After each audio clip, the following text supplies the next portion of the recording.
Hi guys, welcome back to my channel. Another day, another week. It's only been a week since my last video, but I'm going to try and get these videos out as regularly as I can, just to keep you updated with the day-to-day progression of this project. We have extended the steps downstairs on the staircase because one of the treads was really short.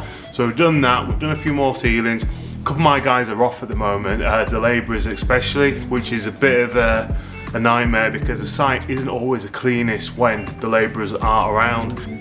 With this site, I'm going to show you a few images and you go, oh, that's a bit of a dump in there. It is, but come Monday, it's Saturday today, come Monday, two labourers that are working, first thing they're going to do is get all the rubble up, clean it all up and get it all out of here. So yeah, my majority works Wednesday, Thursday, Friday. Extended the staircase because one of the treads was really short, was a bit of a health and safety risk. Didn't comply with the regs, so we've extended that. He's done a few of the ceilings and putting the door casings on the first floor as well, so it's progressing nicely. My builder, bricklayer, who's also a fireman, he's finished that opening up. He's worked 2 days for me this week. No, 3 days, sorry, 3 days. And then the gas engineer has cracked on with the first fix plumbing, gas heating, plumbing on the ground floor. He's been with me 4 days this week, so it's progressed nicely just to have those guys here. Like I said, the labourers haven't been here with me the full week, so the site in terms of cleanliness has gone downhill this week. But like I said, Monday we'll get it all turned around. We'll go downstairs just in a second. But let me just quickly show you as well how to put up a pattress. Let me show you this because this is something that I've seen on Facebook. I saw a question being asked by someone, I think it was on Leeds Place, because I'm from Leeds, and someone asked, how do I put up, they were asking how, they're asking can anyone do it, can anyone hang a television? And it's just a simple question, can anyone do it?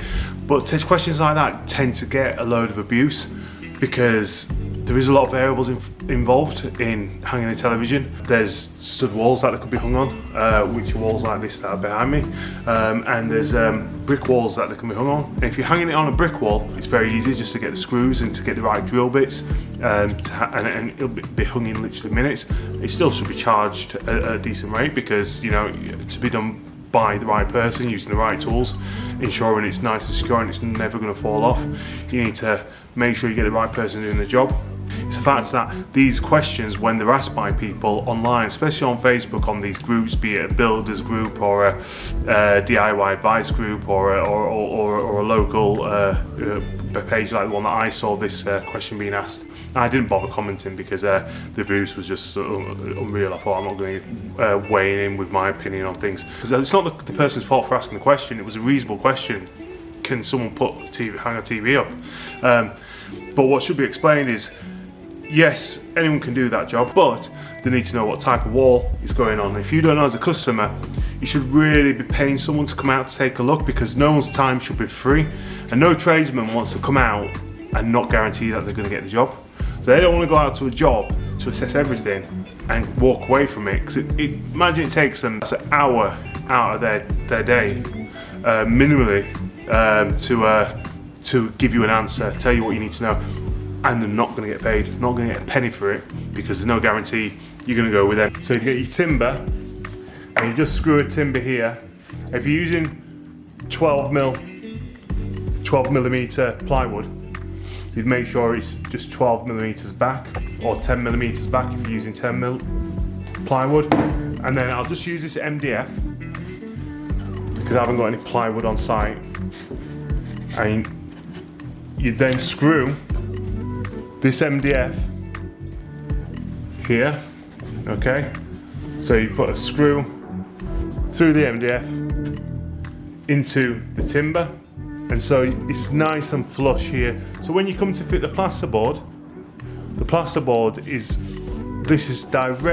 directly behind your plasterboard, and obviously you'd get a piece of ply which extends all the way to this stud, the second stud. So it's, you know, I've got the wrong size piece of wood, and then you'd put another piece there behind a piece of timber just behind here, and then you'd screw it, and that's your pattress there. It's as simple as that, and it's as easy as that. You just got to make sure that everything that's gonna have weight to it that you wanna hang on. Any stud wall, you got to make sure it has a timber pattress behind it. So your radiators, like the ones that we've got down here, I'll just turn the camera around, but the ones that we've got down here, they also need to have pattresses behind them, because there's no guarantee that the brackets will be directly on the studs. If you want it hung in a specific place, you need to know firstly, is it a stud wall like the one behind me, or is it a brick wall like this one? Now, once you know what type of wall it is, then you know how much roughly you're going to pay. Can't emphasize how much labourers are a vital part of a team, because without them, it can just get so messy kind of site. Like I said, I've got a part-time team, which is really easy for me, because when you have a team part-time, you're not at it every day and then recovering on weekends just to go again. You can shut down yourself a little bit, because it can be pretty hectic on sites. And so having just a joiner who's just working 3 days, and my brickie, he does 3 days roughly, and then my gas engineer does 4 days. It's really nice. You know, it's good because, like I said, I can shut down a little bit. I used to go every single day, even at weekends I was going, but now I can actually shut down. So with the labourers not being in back end of last week, it has left the site a little bit of a mess. Joiner was in on Friday, which was yesterday, and he finished off the staircase. So just down here, the staircase, we had to extend this because this tread here was very short. It wasn't wide enough, so it wouldn't have complied with regulations. So you have to bring everything forward then. So the staircase has come forward slightly. Not an issue, because this area here in the middle is still compliant. So yeah, that's not a massive issue.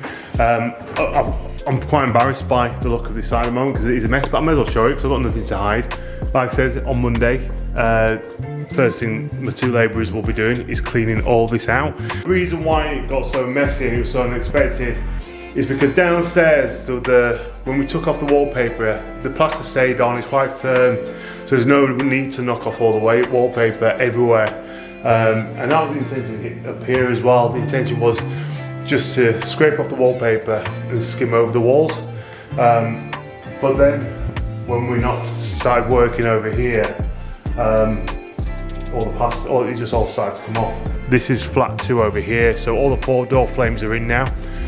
My fireman friend, who doubles up as a general builder, stroke bricklayer, he's managed to reuse these bricks from site, so we didn't have to buy any new bricks, and he's done a very neat job. To say it's all going to get hidden anyway, it's neat. It's got slates up where the joists are, if you can see that, and then he's taking it all the way up, so there's some bricks all the way up to the floor, so there'll be no bounce there. Joiner has put in his frame because we've cut out for him. So all the frames are in now. This needs just studs put in here because you shouldn't be able to walk through here, but we've kept it open for now for ease, so you don't have to walk around, for easy moving. This door frames in, so everywhere is pretty much done now. We're going to move after we've tidied up this floor, because that's what we need to do. After we've really give this a good clean on the first floor, we'll then drop downstairs, because we've even lowered the ceilings here. We just need to put in need to core drill through to put in ventilation for the bathrooms, because the ventilation is going to run above the ceiling, which is really handy in lowering the ceiling, because with the bathrooms being here, we can run the ducting all the way across the ceiling and out. So guys, what can I say? Thank you so much for watching. Thank you for being part of this. The journey continues.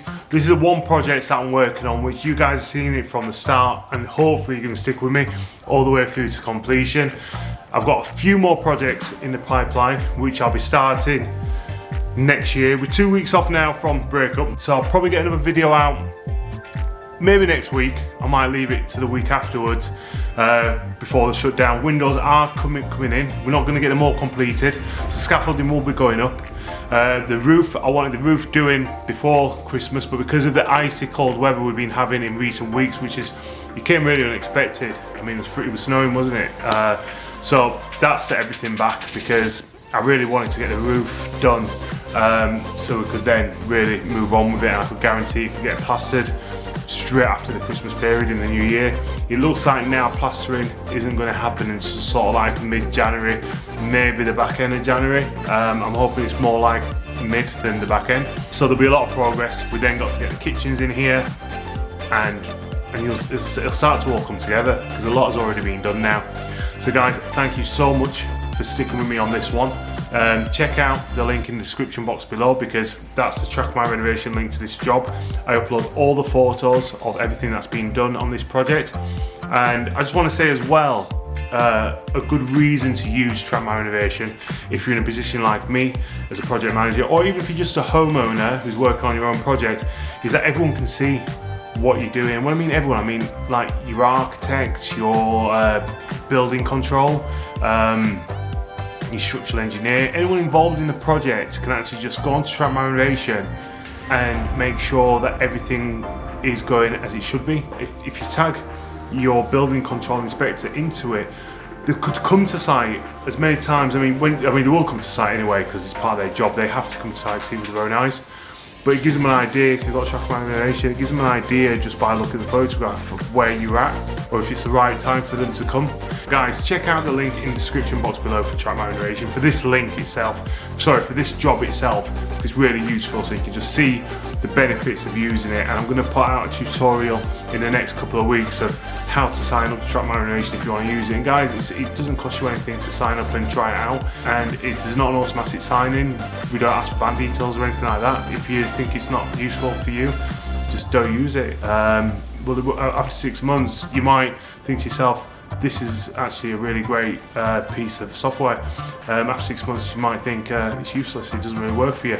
Give it a try, and you can make that decision when that time comes. But for now, just follow this journey, follow this project that I'm on here. Hit the subscription button in the description box below as well, because that gives me loads of encouragement to keep these videos, keep on pushing them out there. And until next time, guys, you take care, stay safe, and I'll see you in the next couple of weeks.